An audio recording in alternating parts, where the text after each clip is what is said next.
Hi everyone, welcome back my channel smiley world. ఇవాళ మనం చిరి కూర మటన్ కీమా కర్రీ అయితే చేసుకుందాం.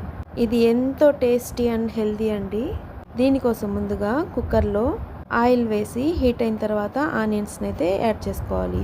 ఉప్పు కూడా యాడ్ చేసుకోవాలి. ఆనియన్స్ ఎర్రగా ఫ్రై అయిన తర్వాత అల్లం వెల్లుల్లి పేస్ట్ వేసుకోవాలి. టొమాటో కూడా యాడ్ చేసుకోవాలి. ఈ కీమా అయితే రఫ్గా చాప్ చేసిందండి. ఫైన్గా కీమా అయితే అంత టేస్ట్ ఉండదు. ఇలా అయితే మనకి బాగుంటుంది. దీన్ని బాగా ఫ్రై చేసుకోవాలి. ఇది బాగా ఫ్రై అయిన తర్వాత కొత్తిమీరని కూడా యాడ్ చేసుకోవాలి.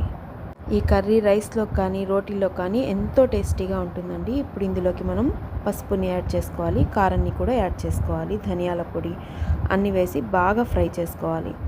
ఎంత బాగా ఫ్రై అవ్వాలంటే ఇందులో నుంచి ఆయిల్ అంతా బయటికి రావాలి. ఇప్పుడు ఈ కీమాకైతే నేను కొంచెం వాటర్ యాడ్ చేసుకొని 2 విజిల్స్ వచ్చేంత వరకు ఈ చిరికూరనైతే క్లీన్గా వాష్ చేసుకొని అయితే పెట్టుకున్నాను.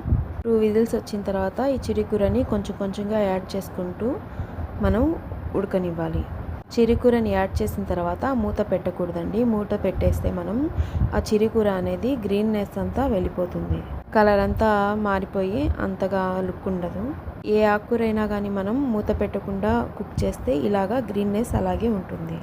అంతే అండి, ఎంతో టేస్టీగా ఉండే కీమా చిరికూర కర్రీ అయితే రెడీ అయిపోయింది. ఈ రెసిపీ మీకు నచ్చినట్లయితే షేర్ చేయండి, కామెంట్ చేయండి, సబ్స్క్రైబ్ చేసుకోండి.